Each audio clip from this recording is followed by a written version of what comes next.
Quase 4 anos depois do início da pandemia de Covid-19, o vírus SARS-CoV-2 continua sendo alvo de descobertas surpreendentes.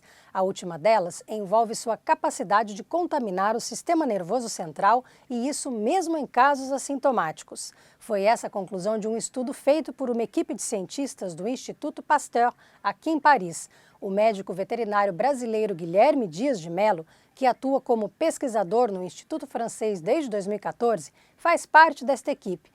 Ele nos recebeu no laboratório do Instituto e contou o que os cientistas descobriram e ainda estão descobrindo sobre o vírus.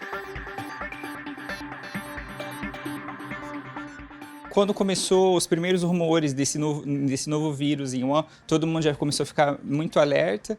E quando foi declarada a pandemia, o Instituto Pasteur fez uma task force, onde todas as equipes foram mobilizadas, quem tinha interesse em transformar, em ajudar as pesquisas, cada um com a sua expertise, para tentar entender o que o vírus estava fazendo. O nosso objetivo foi ver se o vírus, o SARS-CoV-2, ele era capaz de infectar os neurônios e causar algum problema no cérebro. Um dos principais sintomas da Covid-19 no início da epidemia foi a perda do olfato. E foi justamente essa característica inesperada do vírus que chamou a atenção dos cientistas do Instituto Pasteur, especializado nos estudos sobre a raiva, que também é transmitida por alguns mamíferos e afeta o cérebro. A equipe então realizou os chamados estudos in vivo, com hamsters dourados, um tipo específico de roedor que tem sintomas parecidos com o do homem quando é contaminado pelo vírus da Covid. Como o vírus chega no cérebro, essa é a primeira questão, porque se ele consegue chegar no cérebro, todos os variantes vão conseguir da mesma forma, mesmo se uma pessoa tem um sintoma mais severo ou uma forma assintomática. Essa é a primeira questão do nosso estudo. Muitas pessoas que são infectadas, elas desenvolvem a perda de olfato, outras não. Alguns variantes induzem uma perda de olfato maior ou não.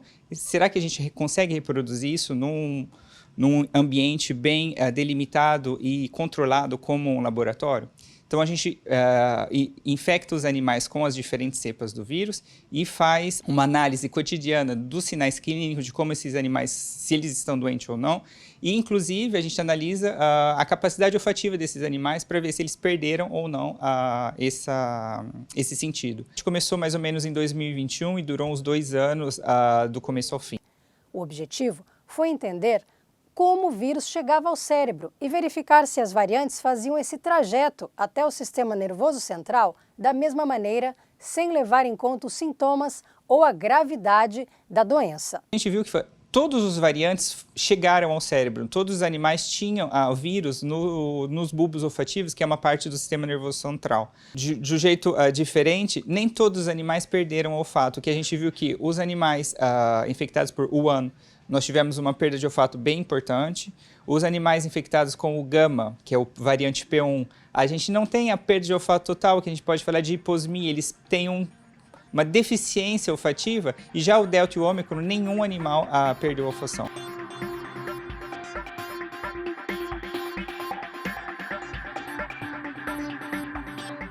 O sistema olfativo ele é bem complexo e ele tem 2 partes. Na parte da mucosa olfativa, é uma parte que fica no fundo da cavidade nasal, e a gente tem os neurônios olfativos que estão lá na nossa cavidade nasal. Então, os receptores do olfato vão ser encaminhados pelo ar até essa mucosa olfativa e o sinal olfativo vai chegar lá na cavidade olfativa.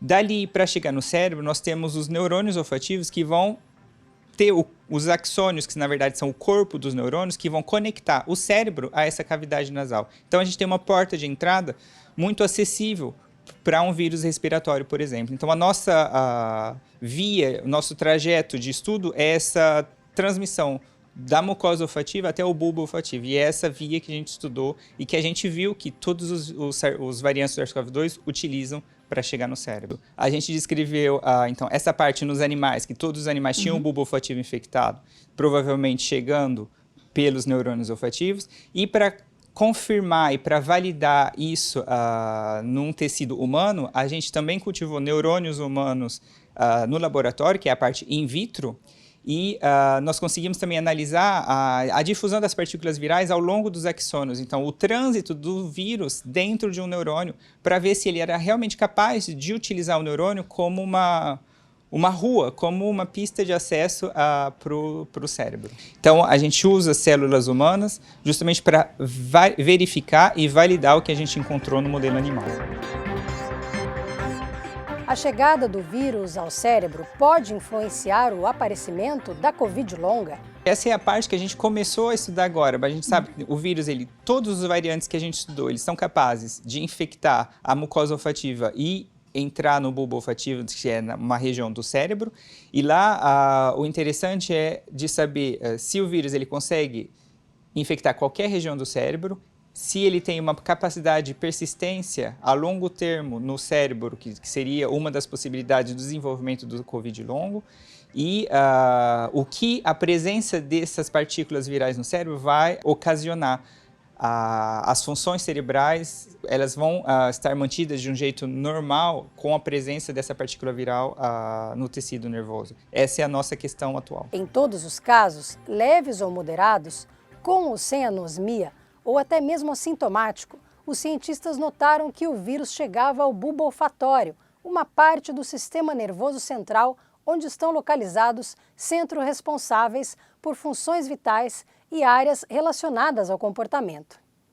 Então é por isso também que o vírus pode causar sintomas como ansiedade, depressão, perda de memória ou o brain fog, a chamada névoa cerebral.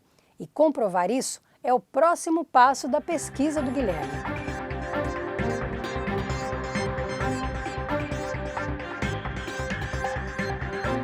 E o objetivo principal é descrever um sintoma, por exemplo, ansiedade e depressão, e tentar entender qual a causa desse sintoma num modelo completamente livre de outras influências, se a gente pode dizer, psicológica, porque os animais eles não sabem que eles foram infectados, eles não têm a pressão de sociedade com relação à vacinação ou outros problemas. Então, se ele tem um sintoma de depressão, que o único fator causal é a infecção que ocorreu há muito tempo atrás, isso pode ser relacionado definitivamente como como um sintoma do Covid longo, e a próxima etapa é definir se esse sintoma está relacionado com a presença do vírus no cérebro e tentar encontrar a causa dessa manifestação.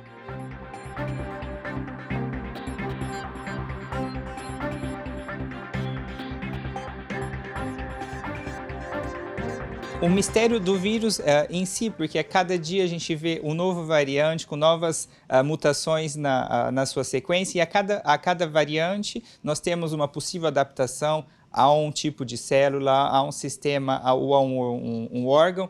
Então, é muito dinâmico. A gente tem que estar ativo cada dia para tentar entender se essa nova mutação vai mudar a manifestação clínica da doença, vai ser mais grave, vai invadir mais fácil o cérebro. A gente ainda não sabe muita coisa, porque é muito recente. Nós temos a presença desse vírus há 3 anos no mundo, e a gente precisa de muito tempo para tentar entender exatamente o que ele faz dentro de um organismo.